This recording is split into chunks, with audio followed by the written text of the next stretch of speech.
Bonjour à tous, je suis ravie de vous retrouver dans les entretiens de Valérie. J'espère que vous allez bien, que l'été se passe bien.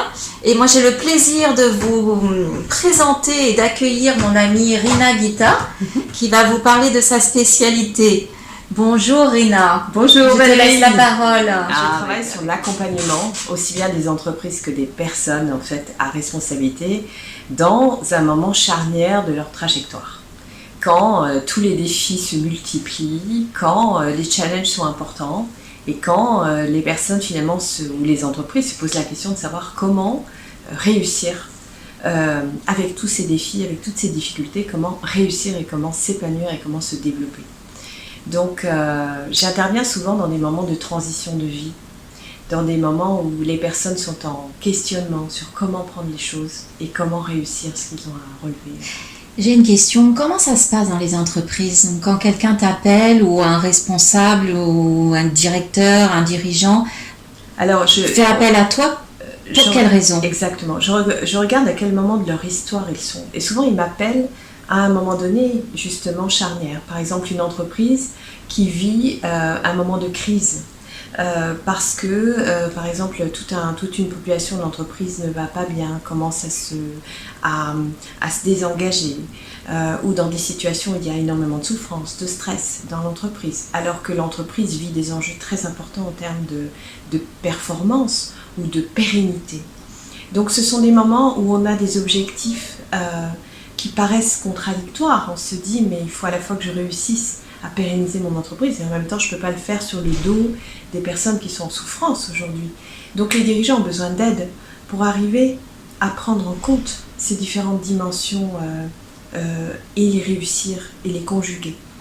Et ça c'est dans le monde des entreprises. Et c'est vrai que l'accompagnement du coup que je fais pour les particuliers, il apporte cet éclairage-là, c'est-à-dire on est à la fois une maman, quand on est une femme, on est à la fois parfois une chef d'entreprise, on a des responsabilités financières, on a une boîte à faire tourner, on a tout ça et on a besoin de gérer tout ça en même temps. Et parfois on traverse en plus des crises, on peut traverser des problèmes de santé, on peut avoir un divorce, on peut avoir une situation difficile avec des ados ou sa famille et on a besoin d'assurer, on a besoin de faire face à tout ça. Donc toi tu interviens à ce moment-là. Exactement, à ce moment-là pour aider la personne à réussir sans se perdre et sans être dans une posture de sacrifice, de subir. Donc ta spécialité c'est vraiment d'aller dans des entreprises, dans des gros... Aussi bien dans les entreprises que des personnes, des particuliers qui m'appellent mais qui sont en situation de multi-challenge. Voilà. Et qui disent je ne sais plus par quel bout prendre le problème, j'en ai partout. J'ai plein d'enjeux sur les épaules, j'ai plein de responsabilités et je ne sais pas par quel bout les prendre. Aidez-moi à faire le bilan, aidez-moi à définir la trajectoire et mes priorités et accompagnez-moi de manière à ce que je puisse réussir tous ces challenges sans en perdre un. Et éclaircir un petit peu tout ça. Éclaircir tout ça. D'accord. Et toi, qu'est-ce qui a fait que tu en es arrivé à cette spécialité, ce poste? J'adore tu ça. Viens d'où? Alors, je viens déjà du conseil, puisque j'ai travaillé chez Ernst & Young pendant une dizaine d'années, où j'étais spécialiste de tout ce qui touche à l'organisation, au management, aux stratégies d'entreprise. Je me suis spécialisée pendant tout un temps de ma vie sur tout ce qui est performance des managers et de l'entreprise. Et à un moment donné de ma vie, j'ai travaillé dans une entreprise pharmaceutique. Et là, j'ai pu voir à quel point l'humain devient une question importante quand on est dans des entreprises qui œuvrent pour la planète. Se poser la question de l'impact en fait, des choix stratégiques sur l'humanité, sur la société. Et ça m'a amené à me dire l'humain en fait a un rôle super important finalement. Et la prise en compte de l'éthique notamment a un rôle super important dans la vie des dirigeants. Et en même temps, ils sont confrontés à des enjeux financiers très forts. Et quand on les amène à se poser cette question, tout de suite ils disent mais comment voulez-vous que je tienne compte de ça avec les enjeux qui sont les nôtres, avec les enjeux financiers. Donc c'est là où commençait cette notion de comment conjuguer des choses qui paraissent irréconciliables. Et au fur et à mesure que j'ai travaillé ça, je me suis intéressée à l'humain, à tout ce qui est psychologie, à tout ce qui est potentiel humain, à tout ce qui est développement personnel. J'ai réalisé à quel point on a des des qualités en barre. On est un potentiel sur pattes, quoi, tous. Et j'ai été amenée, de par mon goût et ma passion pour l'accompagnement, à travailler comme ça, justement, avec les personnes dans un moment de vie où elles avaient l'impression qu'elles ne pourraient pas faire face tellement elles avaient de choses à prendre en compte. Et l'impression qu'elles allaient nécessairement sacrifier au moins une des parties de leur vie pour pouvoir être au rendez-vous d'une autre. Et tout mon challenge et tout mon amour du métier, c'est d'accompagner les personnes pour qu'elles puissent réussir le tout en même temps, sans se perdre et sans y perdre quelque chose. Oh, c'est magnifique, Voilà, parce que dans les entreprises, souvent, c'est le gain, c'est la production, c'est Exactement. on oublie l'humain. On oublie Et donc, l'humain, toi, les tu personnes réintègres. n'ont pas le choix, je réintègre cette dimension et je fais réussir avec au lieu de faire réussir sans.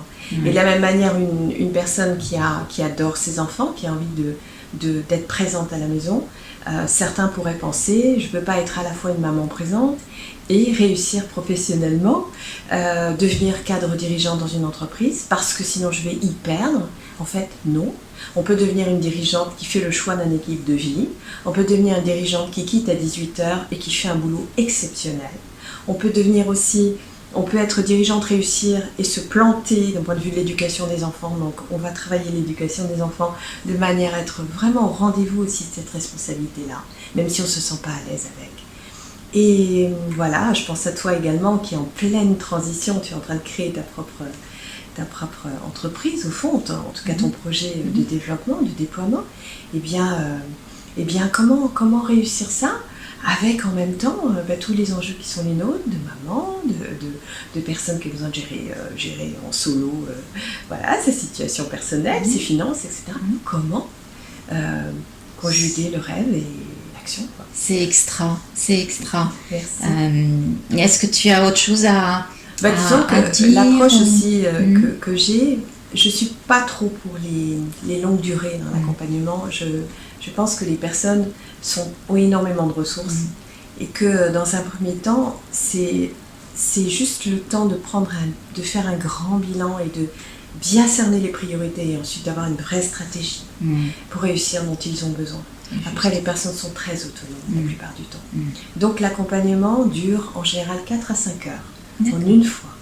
Il est intense, il est profond, il est intense, il permet de remettre vraiment toutes les cartes. C'est comme si on remettait les cartes de sa vie sur une table et qu'on revisitait vraiment ses priorités de vie et avec une stratégie ensuite pour réussir. Et la plupart du temps, les personnes sont complètement autonomes sur la réussite. Elles m'appellent de temps en temps, mais vraiment pour le plaisir ou en cas de difficulté résiduelle, mais c'est rare. Bien. Donc c'est souvent un rendez-vous en fait de vie. Et j'adore ça parce que j'aime l'autonomie, j'aime la liberté et j'aime en même temps cette puissance que peut présenter l'accompagnement dans la vie d'une personne à un moment donné. Il ne faut pas que ça devienne une dépendance ou une béquille. D'accord. Eh bien, je suis ravie, Irina, de découvrir qui tu es. Merci. Et ce que tu fais, et c'est précieux, et j'en sais quelque chose, c'est précieux dans la vie d'une personne qui est en situation de transformation de vie. Tous azimuts. Voilà, tous azimuts, et la plupart du temps c'est difficile, c'est un passage qui est difficile parce qu'on ne sait pas où mettre de la tête, et on a besoin d'un regard extérieur. C'est tout à fait ça. Pour nous aider à y voir toutes nos parties, tous nos besoins, tout ce qui va, tout ce qui ne va pas, toutes nos ressources. Je te remercie, Rina, c'est un grand plaisir de t'avoir reçue. Et merci à toi. À très bientôt. Alors, je mettrai les coordonnées, comme d'habitude, sous la vidéo de Rina, si vous voulez la contacter. Que vous soyez, je vous le dis, à Nice, à Cannes ou partout ailleurs. Et il suffit juste maintenant de l'appeler. Et nous, on va se retrouver pour une autre vidéo avec une autre spécialité. Au revoir. Merci. Au revoir.